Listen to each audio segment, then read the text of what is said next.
झरिया विधानसभा अंतर्गत इंडस्ट्री बस्तागोला मोहल्ले में 45 गरीब घरों में झरिया विधायिका पूर्णिमा नीरज सिंह एवं झरिया अंचलाधिकारी राजेश कुमार द्वारा गरीब एवं असहाय लोगों के बीच कंबल वितरण किया गया। साथ ही 20/12/2020 दिन शुक्रवार को शौच करने गई महिला जो जमींदोज हो गई, उनके परिवार को आश्वासन देते हुए पूर्णिमा नीरज सिंह ने कहा कि यह बहुत बड़ी दुखद घटना है। यह बीसीसीएल की लापरवाही है। बीसीसीएल सिर्फ अपने फायदे के लिए ही काम करता है और बीसीसीएल को आम जनता से कोई मतलब नहीं है, जिसके कारण इस तरह की घटना धनबाद जिले में देखने को मिलती है। साथ ही विधायिका ने कहा कि इस मामले को झारखंड सरकार एवं हेमंत सोरेन ने संज्ञान में लिया है। साथ ही जिला के उपायुक्त को आदेश भी दिया गया है कि इस तरह की घटना धनबाद में पुनः देखने को नहीं मिलनी चाहिए। साथ ही हेमंत सोरेन ने जिला के उपायुक्त से कहा कि जमींदोज महिला की पूरी रिपोर्ट हमें दे और जो भी हो उस पर कड़ी से कड़ी कार्रवाई करे। यह सब बातें झरिया विधायिका पूर्णिमा नीरज सिंह ने प्रेस को बताया। साथ ही 45 लोगों के बीच में कंबल बांटे और जमींदोज हुई महिला के बच्ची के हाथों कंबल बंटवाया। साथ ही बच्ची को खाने के लिए 2 डब्बे चॉकलेट दिया गया। साथ ही उन्होंने आश्वासन भी दिया कि जितना संभव हो सके हम आपको मदद करने के लिए तैयार हैं, इसके लिए हमें कुछ भी क्यों ना करना पड़े। देखिए, सबसे पहले तो घटना जो है इतनी दुखद है और लगातार जो है बीसीसीएल की लापरवाही से ऐसी घटनाएं सामने आती हैं। अभी जैसे कि ये आज की बात नहीं है, आज से 4 वर्ष पूर्व जो है ऐसी घटना इंदिरा चौक के पास हुई थी, जहाँ पे आपको एक पिता और एक पुत्र एक साथ जो है समाहित हो गए थे एक गोफ में। और आज 4 साल बाद उनके पुत्र को जो रहता था बाहर में विदेश में, वो आया है और आज 4 साल बाद उसको नौकरी मिल रही है। तो लगातार बीसीसीएल जो है इससे एकदम से पल्ला झाड़ लेता है कि उसमें इसकी कोई गलती नहीं है। ना तो बीसीसीएल जो है नौकरी देता है, ना मुआवजा देता है, ना ही सबसे बड़ी बात है कि रिहैबिलिटेशन की जो प्रक्रिया है उसमें जो है आगे बढ़ना चाहता है। बीसीसीएल यहाँ पर सिर्फ और सिर्फ जो है एक चीज़ उसने सीख ली है और कुछ कहिए तो बोलता है कि हम तो दिवालिया हो रहे हैं, हमारे पास तो पैसा नहीं है, हम दे कहाँ से। तो आज कल मेरी माननीय मुख्यमंत्री से बात हुई और दुमका जाने के क्रम में जो है वो धनबाद में रुके भी थे। और जैसा कि आज आपने पढ़ा होगा कि वो खुद ऐसी जो है एक समस्या, मैं उनको पहले भी ऐसी बात बोलती थी, लेकिन शायद जब तक आदमी आँख के सामने देखे ना तो शायद समझ नहीं पाता है। इसको देखकर वो भी बड़े हताहत थे और एकदम अचंभित थे कि ऐसा भी हो सकता है। तो उन्होंने बहुत कड़े दिशा निर्देश दिए हैं और आज अभी आपके अंचल अधिकारी से बात हुई, उन्होंने एक रिपोर्ट जो है दी है कि इसमें बीसीसीएल की जो है लगातार लापरवाही से ऐसे जो है एक्सीडेंट्स होते आ रहे हैं।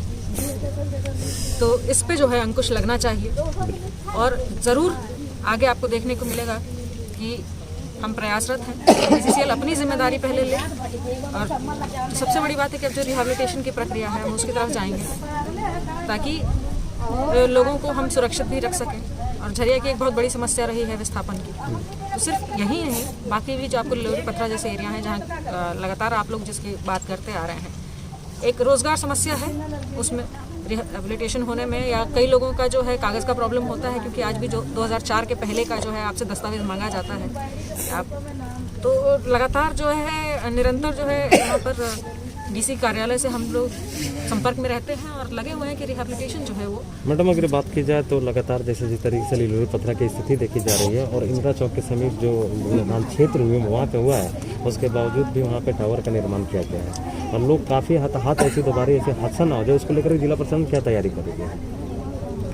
देखिए, ये जो घटनाएं आप जो ये कह रहे हैं कि वहाँ पे कभी टावर निर्माण हो रहा है तो अग्नि प्रभावित क्षेत्र में जो है झरिया के साथ तो ये तो बहुत बड़ी समस्या रही है, बड़े सालों से रही है। लेकिन लोग भी यहाँ से हटना नहीं चाहते हैं और उन्हें सुविधाएं भी चाहिए और हम लोग प्रयास करते रहे हैं। जैसे लिलोरी पथरा में आज लोग हटना चाह रहे हैं वहाँ से क्योंकि वाकई में स्थिति बड़ी दयनीय और बड़ी जो है गंभीर हो गई है। अगर आप वहाँ पर रहेंगे तो वहाँ पर फिर ऐसी ही घटना होगी, तो वहाँ पर जो है लोग अब जाने के लिए तैयार हो गए हैं। लेकिन जब तक कुछ अप्रिय घटना हो ना जाए तब तक शायद लोग मानते भी नहीं हैं इस चीज़ को।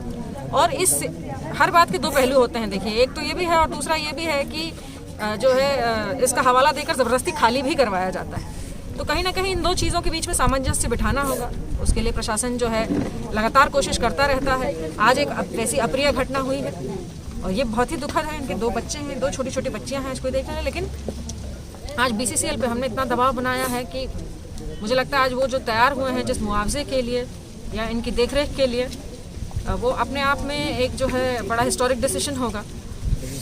और दूसरी चीज़ है कि आज प्रशासन लगातार जो है बीसीसीएल पर दबाव बना रहा है कि आपकी तरफ से जो खामी रह जाती है, जैसा कि आपको दर्शाना होता है कि एक खतरे का इलाका है, यहाँ आम जनता नहीं जाएगी, फेंसिंग की जो हम समस्या कहते हैं, या जो उनको सीआईएसएफ के जवान देने होते हैं। अभी जैसे आपने भौरा क्षेत्र में देखा कि अगर वहाँ पे शायद जो है पुलिसिंग हो रही होती ढंग से, जैसे सीआईएसएफ के जवान होते या देखने वाला होता, तो मुझे नहीं लगता कि वो हत्या का मामला होता। लेकिन बीसीसीएल हमेशा जो है पल्ला झाड़ लेता है अपने जो है जिम्मेदारी से। क्या एक मानव की मौत क्या 4.5 लाख रुपया से ही हो जाए तो उसके बाद सब खत्म हो जाए? नहीं, बिल्कुल नहीं। मानव के जीवन तो अमूल्य है, निश्चित। तो मानव का कीमत कैसे लगा सकते हैं किसी के? लेकिन जब हम उस प्रैक्टिकल पॉइंट ऑफ व्यू से देखेंगे उसको, तो प्रैक्टिकल पॉइंट ऑफ व्यू से आते हैं सब लोग, 2-4 बात करेंगे चले जाएंगे, लेकिन प्रैक्टिकल पॉइंट ऑफ व्यू से क्या होगा? इनका घर कैसे चलेगा, इनकी बच्चियां कैसे पढ़ेंगी? उसके लिए तो कुछ ना कुछ मुआवजा चाहिए ना हमको। देखिए, मानव जीवन का तो कोई मूल्य नहीं होता है, उसकी तो कोई कीमत अगर जो लगा दे फिर तो मानना पड़ेगा। लेकिन इनका जीवन कैसे चलेगा? आप और हम एक दिन आएंगे, बात करेंगे, चले जाएंगे, उसके बाद इनका जीवन कैसे चलेगा? उसके लिए तो लड़ना पड़ेगा ना, उसके लिए तो कुछ ना कुछ। जिस तरीके से मैडम स्थिति अभी लिलोरी पथरा की बनी हुई है, वहाँ पे वासी रहते हैं, लोग काफ़ी परेशान हैं, उसके बाद भी बीसीसीएल वहाँ पर मौन है। बीसीसीएल खाना पूर्ति करके नाम पर लिख के छोड़ जाते हैं कि ये एरिया सेंसिटिव है और अग्नि प्रभावित क्षेत्र है, जल्द से जल्द इसको नोटिस चिपका के दिया जाता है, लेकिन बीसीसीएल के द्वारा इस पर पहल नहीं की जाती है। सर, उस पर क्या कहेंगे आप? नहीं, बीसीसीएल नहीं, प्रशासन ने एक बार पहल की भी थी, लेकिन उस समय लोग वहाँ पर जो है तैयार नहीं थे जाने के लिए, क्योंकि सबसे बड़ी समस्या आप जानते हैं वहाँ पे रोजगार की आती है। वो चाहते हैं जो भी करते हैं, अब आप क्योंकि वहाँ रहने वाले लोग बेहतर समझते हैं, लेकिन हम लगातार प्रयासरत हैं कि ऐसी अप्रिय घटनाएं ना हो। आज ये जो घटना हुई है, अगर वहाँ पे फेंसिंग होती तो ऐसा कभी ना होता।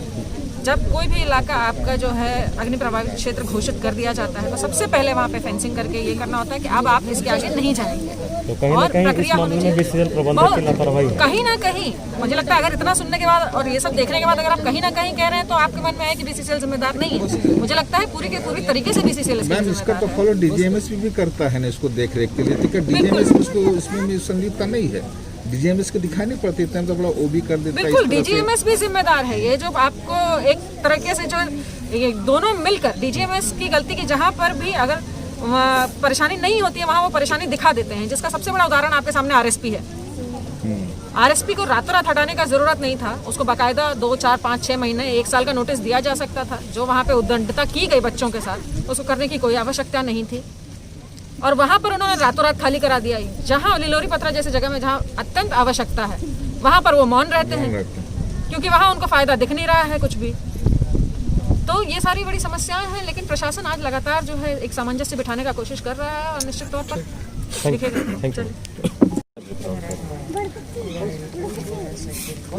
अभी तक 1600 कंबल प्राप्त हुआ था, जिसमें से हम लोगों के द्वारा वितरण प्रारंभ कर दिया गया है। दीदी हमको बता दीजिए। माननीय विधायिका मैम की उपस्थिति में हम लोगों ने जहाँ घटना घटी थी